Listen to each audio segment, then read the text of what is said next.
Hey, hello everybody, and welcome back. My name is Mariano, and today we're back with another kind of tier list ranking, but today we're going to do the 6 men from last year. I'm going to kind of go ahead and give my ranking and see how I feel about each guy, each individual.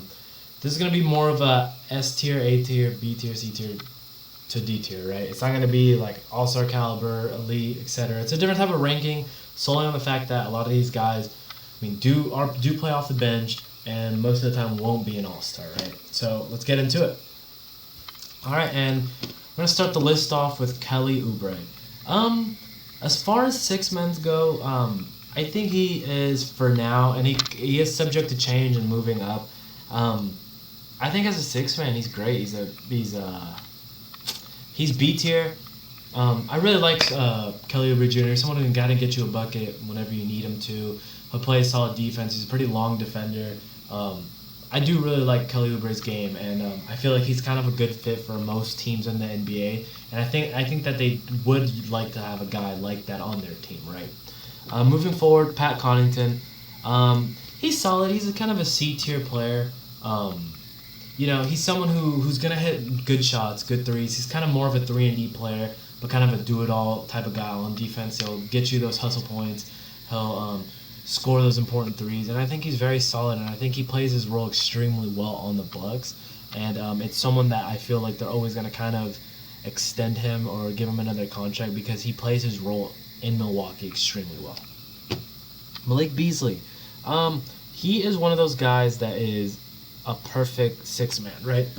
I think he's an A-tier type of 6-man.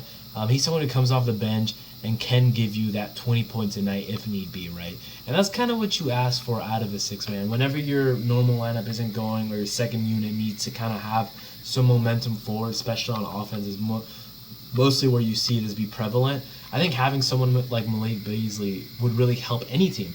And I think that's why he always kind of gets that nod of possibly being a 6-man of the year every year. And I think he can continue to kind of be that. All he's got to do is stay out of trouble and continue to be healthy, and he'll be fine moving forward. Georges Niang. I don't really like Georges Niang. There's some times where you kind of see some light at the end of the tunnel with him, but at the same time, he's just someone who he's okay. He plays that power forward role for the 76ers, but I just don't love him. There's nothing that I do like about him, and for that reason, he's kind of in that D tier. Now, Alex Caruso. Purely for how impactful he is on the defensive side of the ball, he's an A tier. It'd be really hard for me to put him in that S tier because he doesn't bring a lot to the offensive side of the ball. He's not necessarily a great shooter, and he's not necessarily a great finisher. While he is okay at doing both of those, I think where he really shines is on the defensive side of the ball. He's one of the best on-ball defenders of all in the NBA right now, and I think that as long as he stays healthy, he's going to be a great 6-man moving forward. And I'm really sad that the Lakers didn't kind of that put him on the back end and didn't offer him a better contract, and for that reason lost him because he was really impactful and a really big part of that team. And it was just really stupid for them to lose him, right? So I think he deserves a spot in that A tier. Malik Monk, he was C. There's some times where I really liked Malik Monk on the Lakers. There was a lot of times where he'd be the hottest person on the 3-point line, and there'd be other nights where you wouldn't even remember he's playing that night, right? And that just kind of comes with being Malik Monk. He's someone who can sometimes be a spark plug off the bench, but you don't really see a lot of that side of him as you'd like. So for that reason, he's kind of in that C tier. Derek White, another guy that's a C tier. I don't love him. He doesn't do anything great particularly. He's someone that kind of deserves a spot on the bench most of the time. He's a good defender, don't get me wrong. But actually, you know what? I'm going to move him up to B tier. Because I did like when he transitioned onto the Celtics, and he played a huge role for them, and I really liked his role for the Celtics, right? So that's kind of why that pushed me to that B tier. When he was on the Spurs, he was someone that I thought was just at the most. So I think him moving on to the Celtics and having a bigger role there and a more impactful role really helps his case here. Chris Boucher, another guy that I think is a B tier player, very long and lanky defender. Plays his role extremely well. Someone who can get you a bucket here and there, but for the most part, he's kind of a pretty good defender. I really like him on the defensive side of the ball, and for that reason, he's a B tier. Marvin Bagley Jr. For now, D tier. And what that says from me is that hey, Marvin Bagley, you kind of need to step it up. You need to take that next step. You moving on to into the Pistons and finally getting away from the Kings and a terrible disaster of a team that is. I think that you need to take this next step and finally embrace who you are as a player and thrive in a role, right? I don't think necessarily you're a deep type of player, but so far you've shown me that you've been, whether it be injuries or whether it be lack of enthusiasm playing on both sides of the ball. I just need to see a little bit more. He could make, you could convince me he's a C tier player, a six man, but at the same time, I think he just deserves a spot in the D tier for now. De'Anthony Melton, I really like De'Anthony Melton. I think he is a high B tier, possibly even A tier type of six man. He's someone who is great offensively, pretty tenacious defender, and I really like him. I think that he's a great player for the Grizzlies, and I think moving forward, they're going to really need to use a lot of him whenever Ja isn't on the floor. Lonnie Walker, I'm not sure that he is going to be the sixth man for that team. I know for the Spurs he was, and he was pretty good. You'd see some flashes of him, but so for that, I'm kind of give him in that C tier. But I think he is going to earn a starting role for the Lakers, and I think he's actually going to pan out pretty well. I think he's going to be something the Lakers need on both sides of both ends of the court, and I think he's going to be great moving forward. But for now, as a sixth man, he's kind of just a C. Jackson Hayes, D. He plays good defense, but that's really all there is to him. He has the potential to be a really good defensive player moving forward, and he kind of is already for the most part. But I need to see more than just him postering people and getting a couple blocks to wow me, right? To put him into a higher tier for me. Tyler Hero, S player. He's the ideal six man for just about any team. He's someone who's going to come off the bench, give you 20 to 23 points, shoot pretty well, and that's kind of what you need him to do. He's going to be a spark plug off the bench. He's going to do everything right, and he may not play the best defense at times, but he can play sustainable defense. But more importantly, what he does on the offensive side of the ball is what can't be replicated with most of these six men, right? And that's kind of what earns him a spot for the S tier. Cam Johnson, I think he's B. I think he's a decent defender, a great shooter for his size, and I think that that kind of earns him a spot on this list for as a B. I think he's really good. I think moving forward, he's going to have to play a bigger role for that team for them to be a little bit more successful. But yeah, I really like Cam Johnson. Jordan Poole, I think you would ask me this last year. I wouldn't have put him this high. I think now we kind of see him creep. He has crept into that A tier and possibly can be an S tier type of six man moving forward. I hate that he has to play that role behind Steph Curry, but I mean, it's Steph Curry, right? But I think he's a great six man. I think he's someone who's going to consistently shoot the ball, give you 19 to 23 points, somewhere in that range for the rest of his career, as well as shoot very efficiently. I think he led the league in free throw percentage as well, if not one of the top three for sure, shooting above 90%. And I think he's a great player. I think he's really he kind of took that next step this year, and I think there's a step that he could take even further next year to kind of solidify him as possibly even in the starting lineup or as one of the best six men in the league. Denny Avdija, C tier. He's all right.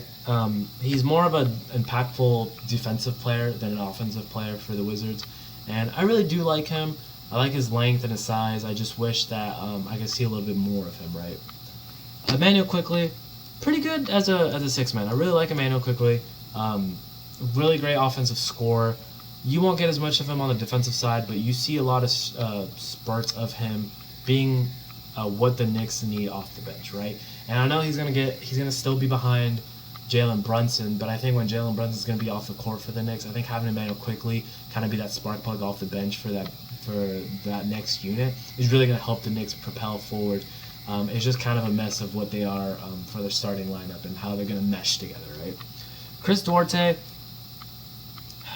C tier. He's good. He's a good shooter. He started off the year extremely hot, kind of cooled down since, and kind of earned him that C tier spot, kind of in the middle. He's not great. He's not awesome. He just is what he is. Bones Highland, I'm really high on Bones Highland. I love him. I think moving forward, he's going to have to play a bigger role for the Denver Nuggets, and I think he's ready to kind of take on that responsibility of filling Jamal Murray's shoes when he's not there. You saw a lot of it this year with Jamal Murray being out, and he played really well for his rookie season. But I think moving forward that he can kind of propel into that next step and be the sixth man that the Nuggets need to kind of put them in that category of a playoff, like a playoff contender, right, or a finals contender, really, if that's what they're kind of aiming for. I think having him kind of have another extra year to kind of train and get acclimated, on top of having Michael Porter Jr. and Jamal Murray healthy, might be able to take them to that next step next year. Tre Mann, C tier. I really like Tre Mann. I really saw a lot of good things about him. I think it's just kind of due to the fact that he plays on the Thunder and the opportunity he gets isn't as good as you would like him to. I really like him as a sixth man. I think he'd honestly even earn a role on that starting lineup next to Shea, but it'd be really tough for him too. He's kind of more of a smaller guard. But I really do like Tre Mann, and I think moving forward he's going to keep progressing his game. Davion Mitchell, again, another kind of C-tier player. Plays good defense, really undersized for even the point guard position. But what he does lack in height, he makes up for his defensive capability and also his kind of tenacity on that side of the ball. And I really like him, and I think he could take that next step to be kind of a better offensive player. And moving forward, he could be in that high tier. But for now, having him in that C tier, I wasn't quite impressed with what he brought for the Kings. But at the same time, like, it is the Kings, and they kind of mess up their draft picks every year and kind of don't give them the opportunity that they deserve, right? Alperen Sengun, I'm going to say B tier, but very low B tier. He has a lot of potential. He's someone who can progress to be a great player moving forward. But we just need to see him take that next step. I'm not sure how he's going to be cohesive with Jabari Smith on that team that the Rockets have drafted him. But I really hope for the best for him.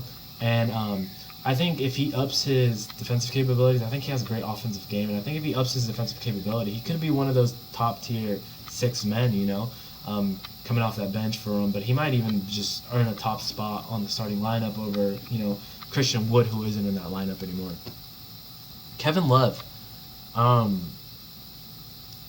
He played like an A-tier six-man this year. I thought last year it was his last year to kind of be even playing. There was times where he'd get in arguments with his teammates. He didn't seem like he even wanted to be on the court playing. He threw the ball, et cetera, et cetera. This year, you felt there was a lot more cohesiveness with that team, and you saw a lot of old Kevin Love in this older Kevin Love, and that's kind of what makes me put him in that A tier. He started playing his butt off. He'd be someone who can consistently score. He showed a little bit more hustle. He actually cared a little bit. He kind of played into himself later into the year, and for that he kind of got a spot in that A tier. Patty Mills. And it pains me to say this, but he's D tier. He started off the year hot, shooting a bunch of threes, scoring very efficiently, and then it just kind of fell off completely. He's getting old. He's undersized. I don't love him. I think he wasn't the greatest fit for the Nets. It's probably the best they could do. But I just wasn't in love with Patty Mills, and I think that's just kind of the story for me. Nothing against him, and there's been a lot of years where I've been like, wowed by him. But I just thinking moving forward, and as of last year, just he wasn't great. And for that reason, he's kind of a D tier. Terrence Ross, I think he's always been kind of, for the most part, a C tier kind of six man most of his career. Great overall. Someone who's gonna get the job done when you need him to. He's kind of a flamethrower off the bench, but for the most part, that's just what you're gonna get out of him. Ben McLemore, D tier. There's just not much to say about him. He's all right. Rocco, C tier. I really like what he does on the defensive side of the ball, and I just wish that he would be a little bit more efficient on offense, right? I think he's someone who can be kind of like that PJ Tucker type of role, do all the dirty work, hustle hard, play good defense, and have a solidified role for his team, but nothing beyond that. That's kind of why he's a kind of a mid-C tier. Some years you can think he's a B tier type of six-man, but for now I'm just going to put him in that top of the C tier. Jordan Clarkson is another guy who I think is in the S tier. I just think he's always going to be in the candidate for running for six-man of the year. He's someone who's going to score the ball very well at a high pill, and also get those much needed buckets and kind of be that spark plug off the bench. Spencer Dinwiddie, if he's playing six man this year, I think for now I'm gonna put him A tier, in the low A tier. But I do think he has the potential to be an S tier type of six man. He's great. He's long defender, long point guard, and I think he's gonna be very cohesive and play extremely well next to Luka, and have more opportunity on this team. Lastly, Bogdanovic. I like him as a high B tier six man. He's gonna get the job done. He's gonna be offensive unit for him.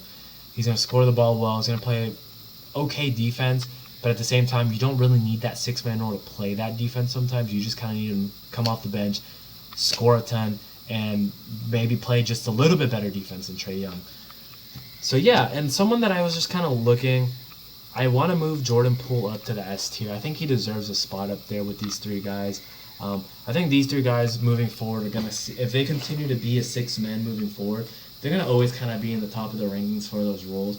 There's a few guys that you could kind of see squeeze in here and there and move up and down, but for the most part, I think these guys have kind of solidified their top spots in that six man running every year. But yeah, that's going to be it for today, guys. That's my six-man tier list ranking video. If you guys enjoyed, please leave a like, comment, subscribe. Everything helps. Just let me know what you think, and I'll see you guys next time. Bye-bye.